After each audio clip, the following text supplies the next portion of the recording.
Nobody warns you about the quiet ones. Everyone talks about the dramatic endings, the fights, the betrayal, the moment everything explodes and you finally have a reason to walk away. Nobody tells you about the mornings that look completely normal. The coffee brewing in the kitchen. The man you love humming a song he never fully sings. The ring on your finger catching the light. Nobody warns you that sometimes the thing that breaks you isn't pain. Sometimes it's peace. A peace so complete, so undisturbed, that sitting inside it you suddenly realize it has never once felt like yours. That was my Tuesday morning. I was 31 years old when I realized the life I was living belonged to someone else entirely. Not because someone took it from me. Not because anything terrible had happened. But because one quiet Tuesday morning, sitting on the edge of a bathtub in an apartment I had helped decorate, wearing a robe I had chosen in a life I had carefully built, I looked down at the diamond ring on my finger and felt absolutely nothing. And that nothing was the loudest thing I had ever heard. Derek was in the kitchen. I could hear him from where I sat. The soft shuffle of his slippers on the hardwood floor, the gentle clinking of mugs, the low, comfortable hum of a song he always hummed but never fully sang. It was a Tuesday routine. Coffee at 7. Breakfast at 7:15. A kiss on my forehead before he left for work at 7:40. Derek Calloway was the kind of man who kept to a schedule not because he was rigid, but because he genuinely believed that a good life was built from good habits. He was not wrong about that. He was kind. He was steady. He was the sort of man that other women pointed to when they were trying to explain what they wanted. My mother adored him. My friends called me lucky. And for 4 years I had agreed with all of them. Or at least I had tried very hard to agree with all of them, which I now understand is a completely different thing. I sat there on the edge of that bathtub and I turned the ring around my finger slowly. Once, twice. The diamond caught the bathroom light and threw tiny pieces of brightness against the white tile wall. It was a beautiful ring. He had chosen it carefully. He had taken my best friend with him to the jewelry store because he wanted to get it exactly right. That was the kind of man Derek was. And still I sat there and I thought, when was the last time I felt truly alive in this relationship? I searched for the answer the way you search for your keys when you are already late. Frantically, desperately, turning over every memory I could find. Our first date. Our first trip together. The night he proposed on the rooftop of a restaurant in River North while the Chicago skyline burned orange behind him. I remembered all of it. I could see every moment clearly. But feeling it, really feeling it, the way you feel something in your chest, in the space behind your ribs, I couldn't find it. What I found instead was something smaller and sadder. I found a version of myself who had learned, very quietly and very gradually, to measure love by how safe it felt rather than how alive it made her. I had confused comfort with contentment. I had called stability happiness because I didn't know what else to call it. And I had spent 4 years building a future that looked exactly the way a future was supposed to look, and never once stopped to ask myself if it was mine. The hum from the kitchen continued. And then, sitting there in the quiet, I understood something I had been circling for 4 years without ever landing on it. A life can be good and still not be yours. I slid the ring off my finger. It came off easily. That detail stayed with me for a long time afterward. How easily it came off. As though even the ring understood something I was only just beginning to admit. I held it in my palm and looked at it for a long moment. Then I closed my fingers around it, stood up, walked to the kitchen doorway, and watched Derek pour 2 mugs of coffee with the quiet efficiency of a man who had never once doubted that this was exactly where he was supposed to be. He looked up and smiled when he saw me. That warm, uncomplicated smile that had always made me feel guilty for wanting more. "Morning," he said. "Coffee's ready." "Derek," I said. And something in my voice made him set the mug down. I will not tell you that the conversation was easy. It was not. There were tears. mostly mine, though his eyes were red by the end. There was confusion and then hurt, and then the particular silence that falls between two people when something enormous and irreversible has just been said out loud. He asked me if there was someone else. I told him no. And that was the truth. He asked me what was wrong with us. What had he done? What could he fix? What did I need that he hadn't given me? And that was the hardest part. Because the answer was nothing. He had done nothing wrong. He had given me everything he had. The problem was never Derek. The problem was that I had been so focused on building the life I was supposed to want that I had never stopped to find out what I actually wanted. And by the time I did stop, by the time I finally sat still long enough to hear the truth, it was already 4 years later, and there was a diamond ring on my finger and wedding magazines in the living room. I gave him the ring back before I left. He held it in both hands and stared at it for a long time without speaking. I picked up the bag I had packed while he was in the shower and I walked out of the apartment.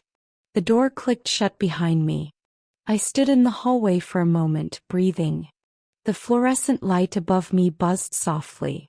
The carpet in the hallway was beige and slightly worn. Somewhere on another floor a television was playing. And for the first time in longer than I could remember, the life in front of me was completely unknown. I was terrified. I was also, underneath the terror, somewhere I could barely reach yet, relieved. I moved into a studio apartment in Wicker Park 2 weeks later. It was smaller than anything I had lived in since my mid-20s. The radiator knocked in the night. The kitchen window looked out onto a brick wall.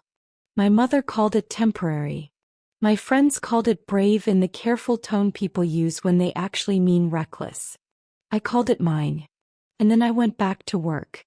Voss Creative occupied the top 3 floors of a glass building on West Monroe Street. And on most mornings it felt less like an office and more like a place where ambitious people came to either prove themselves or quietly dissolve trying. The agency handled branding, content strategy, and creative direction for some of the biggest names in finance, fashion, and tech. It was fast, it was demanding, and it did not particularly care about your personal life. Which, at that particular point in mine, was exactly what I needed. I was a senior content strategist, which meant I sat somewhere in the comfortable middle of the company's food chain, respected enough to lead projects, invisible enough that the executive floor had never needed to learn my name. I had been fine with that arrangement for 3 years. I had been fine with a lot of arrangements that didn't quite fit me. But something had shifted.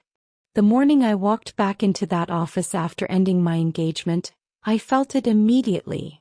A sharpness, a clarity, as though someone had cleaned a window I hadn't known was dirty. I sat down at my desk, opened my laptop, and I worked. Not the careful, measured work of someone trying not to make mistakes. Real work. Hungry work. The kind that comes from somewhere deeper than professionalism. The Hartley campaign landed on my desk 3 weeks later. Hartley Financial was a mid-sized wealth management firm that had spent the last 2 years quietly bleeding clients and credibility after a series of poor investments and worse press coverage. They had come to Voss Creative as a last resort, and they had made it very clear that they needed a strategy that could rebuild trust, reposition the brand, and make the public believe in them again, without looking like they were trying to make the public believe in them again. Which is, as anyone in this industry will tell you, the hardest kind of work there is. My director assigned it to a team of 4. Within a week, I had taken it over entirely. Not by pushing anyone out, but simply by having more ideas, more energy, and more conviction than anyone else in the room. I worked early mornings and late nights. I filled notebooks with strategy maps and audience personas and messaging frameworks. I interviewed Hartley's remaining clients personally, something no one had asked me to do, because I wanted to understand not just what they thought about the brand but what they felt about it. What I found was this. People didn't just want to trust Hartley financially. They wanted to feel that Hartley understood something about the uncertainty of being human and still choosing to build toward the future anyway. So that became the campaign. Building forward. Not a slogan about money. A story about resilience. About the quiet courage of people who keep going even when the numbers are frightening. We used real clients, with their permission, and real language, not the polished corporate language that brands always default to when they're scared, but actual human words. Actual human faces. The kind of campaign that makes you feel something before you even realize you're being spoken to. It worked. Within 6 weeks of launch, Hartley's client inquiry numbers had increased by 34%. 2 major financial publications ran features on the campaign. The client sent a handwritten note to my director calling it the most honest piece of brand work they had ever seen.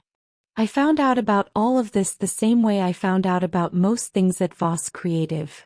Through office conversations, through the particular electricity that moves through an open-plan workspace when something significant has happened.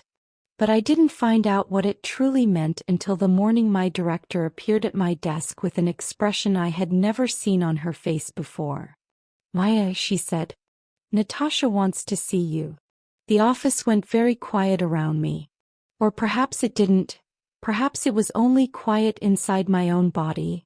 That sudden stillness that arrives when something important is about to happen and some part of you already knows it. "Natasha Voss?" I said, which was a slightly ridiculous question because there was only one Natasha at Voss Creative. My director raised an eyebrow in a way that communicated several things simultaneously. The executive floor. 11 o'clock. I had never been to the executive floor. In 3 years at the company, I had seen Natasha Voss exactly 4 times. Twice at all staff meetings where she spoke from a stage, once in an elevator where I had pressed myself against the wall and stared at the floor numbers like my life depended on it, and once through the glass wall of a conference room where she was dismantling someone's presentation with the calm, surgical precision of a person who had long since stopped being impressed by effort alone. She was 43 years old. She had built Voss Creative from a 2-person consultancy operating out of a Logan Square apartment into a $40 million agency with clients on 3 continents. And she had done it in 15 years without a business degree, without family money, and without ever once softening her standards to make other people comfortable. She wore her dark hair pulled back in a way that looked effortless and almost certainly was not. She had the kind of posture that made a room feel smaller simply by her standing in it. She terrified most people at the company. She had never terrified me exactly, but only because she had never noticed me enough to make me feel anything at all. Till now. The executive floor was quieter than the rest of the building. Thicker carpet. Taller ceilings.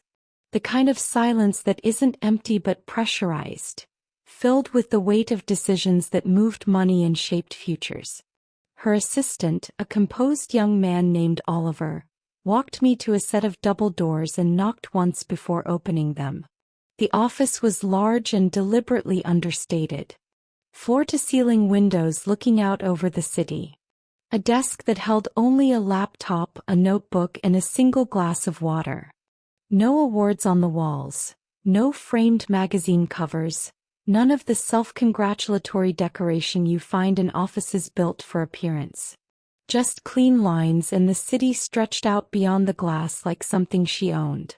Natasha Voss was standing at the window with her back to me when I walked in. She let me stand there for a moment. Not cruelly, I would later understand, but deliberately. She was a woman who believed that the first few seconds of a meeting told you everything important about the person you were meeting. Then she turned around. "Maya Callahan," she said. Not a question. A statement. The way someone says a name when they have already done their reading. "Yes," I said. "Thank you for seeing me." She looked at me for a moment with eyes that were dark and very direct. Then she walked to her desk, sat down, and gestured to the chair across from her. "Sit down," she said. "Tell me about the Hartley campaign." I sat. I told her. Not the polished version I would have given a client. The real version. The thinking behind the thinking. the interviews I had conducted, the insight about human uncertainty that had become the campaign's emotional spine. I spoke clearly and without apology, which surprised me slightly, because I had expected to be nervous in this room and I was not. She listened without interrupting.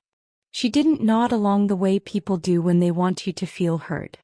She simply listened with the full weight of her attention, and the experience of being truly listened to was so unfamiliar that I almost lost my train of thought in the middle of it.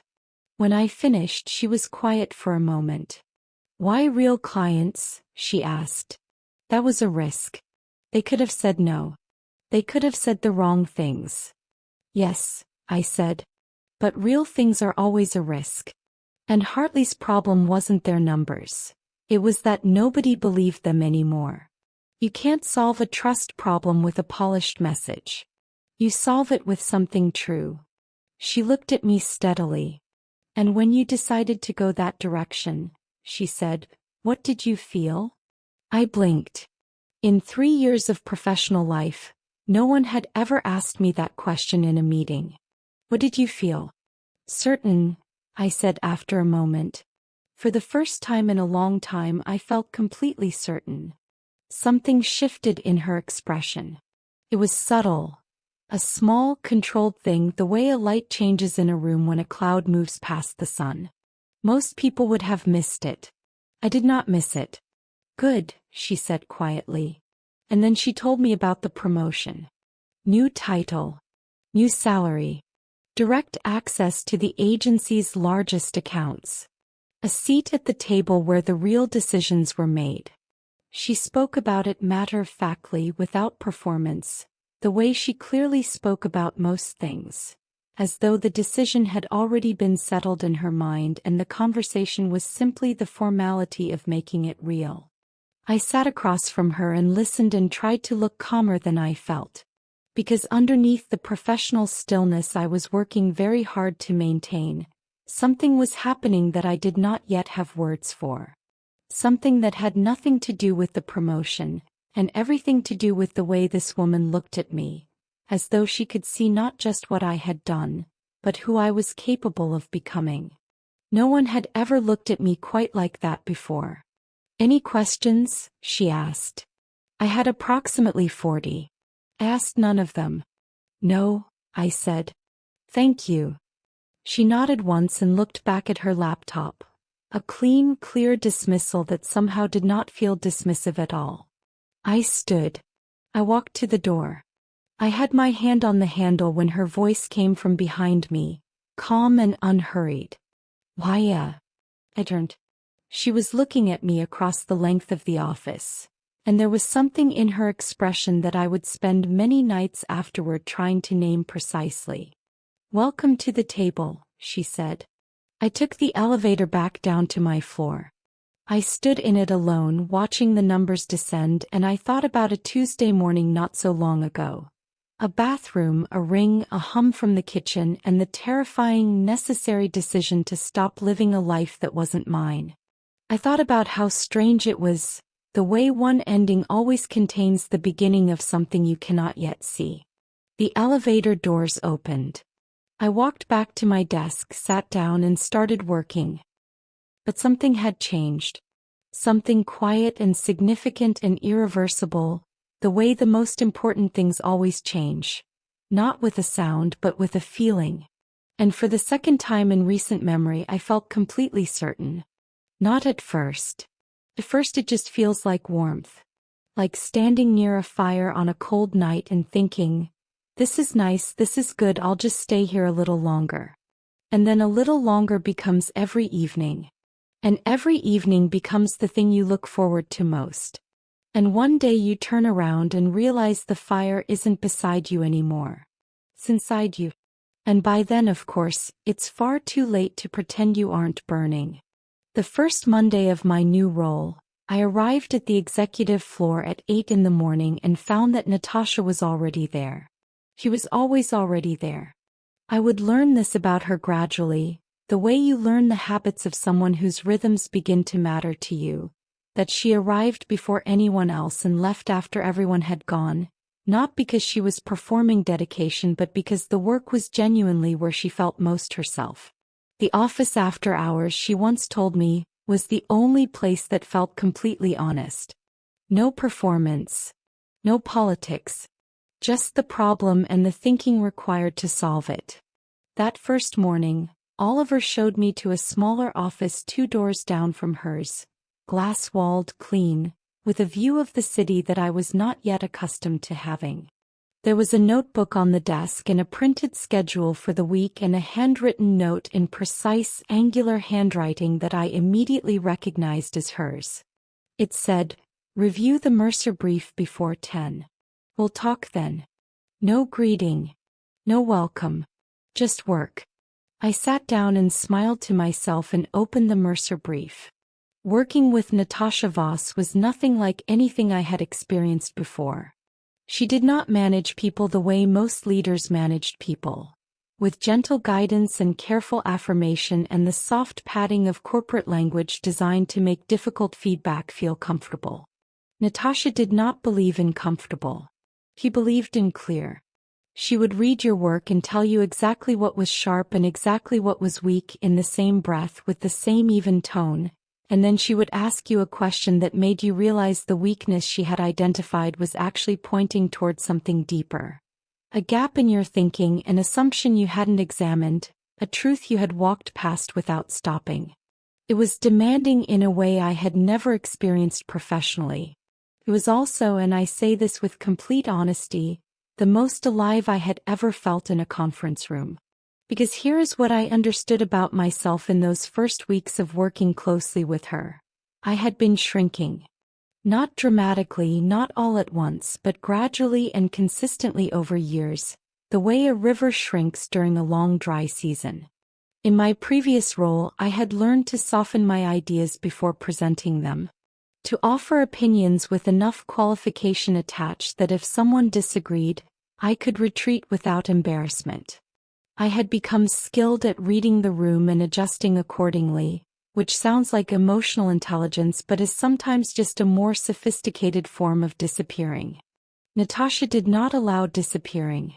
The first time I softened an opinion in a meeting with her, instinctively, automatically, the way I had trained myself to do, she stopped me mid-sentence. "Say it directly," she said. Not unkindly. Just clearly. I blinked. I just meant that the campaign direction could potentially. Why? She looked at me steadily. "You know what you think. Say what you think." The room was quiet. There were 2 other senior strategists in that meeting and I was aware of them watching. I took a breath. And then I said what I actually thought, plainly, without the qualifications, without the careful retreating language I had wrapped around it. I said it and I meant it and I did not apologize for meaning it. Natasha nodded slowly when I finished. "That's the idea," she said. "Build from there." I drove home that evening thinking about Derek. About how many times in 4 years I had softened something true because I wanted to keep the peace. About how I had called that love when it was actually erasure. Slow, comfortable, well-intentioned erasure. And I thought about how strange it was that a woman I had known professionally for less than a month had already demanded more of the real me than a relationship of 4 years ever had. I didn't know what to do with that thought yet. So I put it somewhere quiet inside myself and kept working. The dinners began in the 3rd week. Natasha called them working dinners, which they were in the beginning. A restaurant near the office, a bottle of sparkling water between us. The week's projects spread across the table in the form of talking points and open questions. She was efficient even in leisure. She did not believe in wasting an evening. But somewhere between the 2nd and 3rd dinner something shifted. We had finished discussing the Mercer account and moved on to a new client, a sustainable fashion brand called Alara. And I had just made a point about authenticity in brand storytelling when Natasha set down her glass and looked at me with that particular quality of attention that I was beginning to recognize as distinct from her professional focus. It was quieter, more personal. "You talk about authenticity as though you've paid for the understanding," she said. I looked at her. What do you mean? I mean, it doesn't sound theoretical when you say it. It sounds like something you learned the hard way. The restaurant hummed softly around us. Warm light. The low music of other people's conversations. I ended a 4-year engagement earlier this year, I said. I hadn't planned to say it. It arrived the way honest things sometimes do, without permission, fully formed. She didn't look surprised. She didn't look anything in particular. She simply listened the way she always listened, with that full and serious attention. He was a good man, I continued. Kind, dependable, everything that's supposed to matter. But I had spent 4 years building a life that looked right from the outside and felt like nothing from the inside. And one morning I just couldn't anymore. What made that morning different from all the others? She asked. I thought about it. Nothing really. That was the thing. Nothing was different. And I think that's what finally made it impossible to ignore. Because if nothing needed to change for me to feel this way, if the life was already as good as it was going to get, then the problem wasn't the life. The problem was that it wasn't mine. Natasha was quiet for a long moment. Then she said, I left home at 18 with $40 and a portfolio of work I had made on a borrowed computer. My family thought I was destroying my future. I thought I was finally starting it. It was the first time she had offered me something personal. Unprompted, unguarded. Were you scared? I asked. Completely, she said simply. But fear and certainty can exist at the same time. Most people think they're opposites. They're not. The bravest decisions I have ever made were ones I was terrified of and certain about simultaneously. I looked at her across the table and felt something move in my chest. Quiet, significant, like the first tremor before something larger arrives. I looked away before it could show on my face. The dinners continued. Weekly, then occasionally twice a week. The work remained the framework, but it became increasingly thin as a disguise. We talked about our families, our cities, our early failures and the things those failures had taught us. She told me about the agency's near collapse in its 5th year. A client exodus that had left her with 3 employees, no runway, and a choice between reinvention and surrender. She had chosen reinvention. She always chose reinvention. I told her about the girl I had been in college. Loud, certain, full of opinions she hadn't yet learned to hide. About the years that had slowly worn that girl down. About how ending the engagement had felt like finding a door in a wall she had forgotten was there. She's still in there, Natasha said one evening, watching me across the table. That girl. I can see her. How? I asked. Because she appears every time you stop thinking about what you're supposed to say and just say the thing. I didn't respond. But I felt the words settle somewhere deep inside me, in a place I hadn't let anyone reach in a very long time.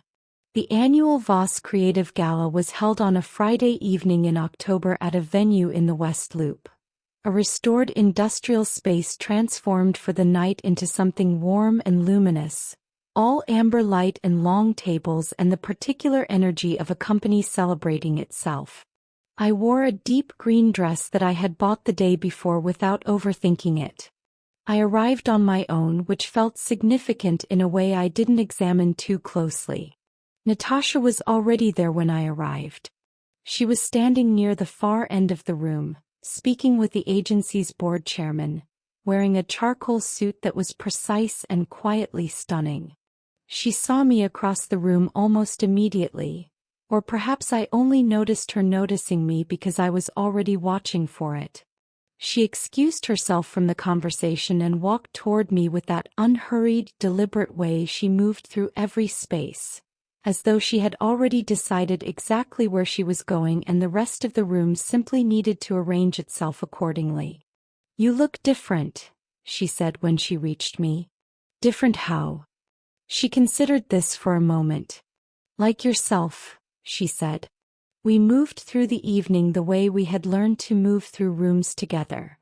separately and simultaneously, catching each other's eye across conversations, gravitating back together with the reliability of something that has found its own rhythm. Later in the evening, when the formal program had ended and the room had loosened into smaller conversations and the music had dropped to something slower and softer, we found ourselves standing near the tall windows that looked out over the street below. The city moved outside, headlights and pedestrians and the ordinary beautiful chaos of a Friday night in Chicago. I was watching the street when she spoke. Why, something in the way she said my name made me turn immediately. She was looking at me with an expression I had never seen on her face before. Not the focused intensity of the boardroom, not the composed warmth of our dinners, but something unguarded and serious and almost careful, as though she were holding something fragile and had decided, after a long time of holding it, to finally set it down. "I need to tell you something," she said. "And I need you to know that I've thought about it carefully. I don't say things I haven't thought about carefully. My heart was doing something I could not fully account for." "I know," I said. "I am falling in love with you," she said. Quietly. Plainly. The way she said everything that truly mattered. "I wanted you to know that. Whatever you do with it." The room continued around us. Glasses clinked. Someone laughed at the far end of the space. The music played its slow song. And I stood there looking at Natasha Voss, this brilliant, difficult, extraordinary woman who had looked at me from the first moment and seen not what I was but what I was capable of. And I felt the truth of my own heart arrive with a completeness that left no room for argument. "I'm not good at saying things I haven't earned the right to say," I told her. "So I'm going to say this carefully." I paused. "I think I'm already there." Something moved across her face. Relief, perhaps. Or recognition. "Okay," she said softly. "Okay," I agreed. She called me on Sunday morning, 2 days after the gala. "I spoke with the board," she said. "And with the company's legal counsel. I'm removing myself from your direct supervisory chain. Effective immediately, you'll report to the managing director. Your accounts stay the same. Your role stays the same. Nothing changes professionally for you, except that no decision about your career will ever pass through me." I sat with my coffee in my Wicker Park apartment, the one my mother called temporary and I had long since decided was permanent, and I felt something open in my chest. "You didn't have to do that so quickly," I said. "Yes," she said. "I did. Your career is yours, Maya. It was yours before I noticed you and it will be yours regardless of whatever this becomes. I will not allow any version of this story where someone can look at what you've built and wonder whether you built it yourself." I understood then completely why she had built a $40 million company. Not because she was the smartest person in the room, though she often was, but because she understood the difference between what was right and what was convenient. And she chose right even when it cost her something. "Thank you," I said. "Don't thank me," she said. "Just keep doing work that makes the question irrelevant." I laughed. She made a sound that was almost a laugh in return. "Claire Devo found me on a Wednesday. I was leaving a coffee shop on Michigan Avenue when a woman stepped into my path. Early 40s, sharp-faced, composed in the practiced way of someone who has rehearsed their composure until it fits like armor. "You're Maya Callahan," she said.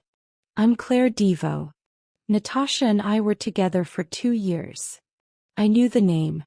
Natasha had mentioned her once, briefly, without elaboration, the way people mention things that still carry some weight. "I know who you are," I said carefully. Claire looked at me with eyes that were not unkind but were very serious. "I'm not here to make trouble," she said. "I'm here because someone did this for me once and I wish they had done it sooner." She paused. "Natasha is extraordinary. He's also consuming. She pulls people in completely and she means it, every bit of it. But she is also someone whose intensity eventually becomes the relationship's ceiling. I don't think she does it intentionally. I think she simply doesn't know how to love at half volume. I listened to every word Claire said. I gave it the weight it deserved, because it came from someone who had been where I was standing and had traveled further down the road. And then I thought about something Natasha had told me on only our second dinner together, when I had asked her what she regretted most professionally. She had said, "Every time I held back.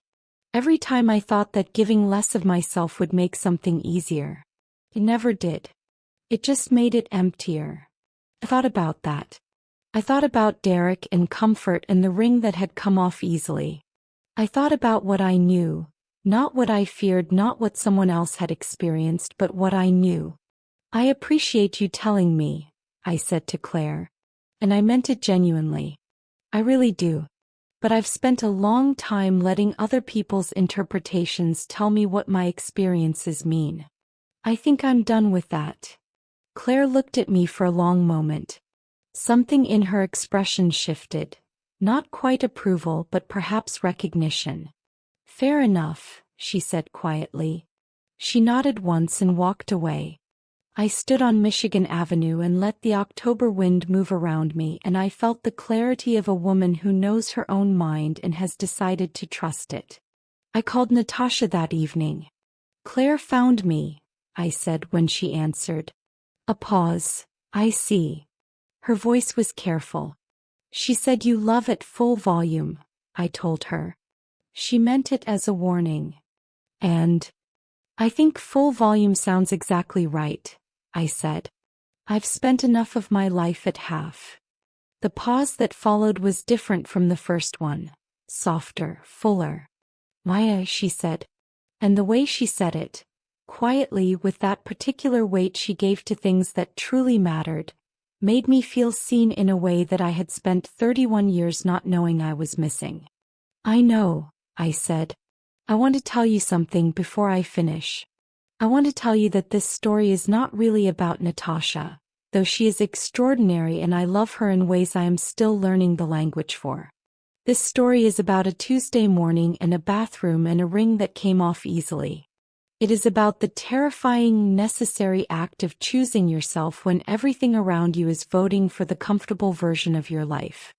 It is about the strange and beautiful truth that the things we lose when we choose honestly, the safety, the approval, the known future, are always smaller than what we find on the other side of that choice. I was 31 years old when I realized the life I was living belonged to someone else entirely. I am 31 years old and I am sitting in a Wicker Park apartment with a cup of coffee and a view of a brick wall that I find, against all reason, completely beautiful. And for the first time, the life I am living is mine.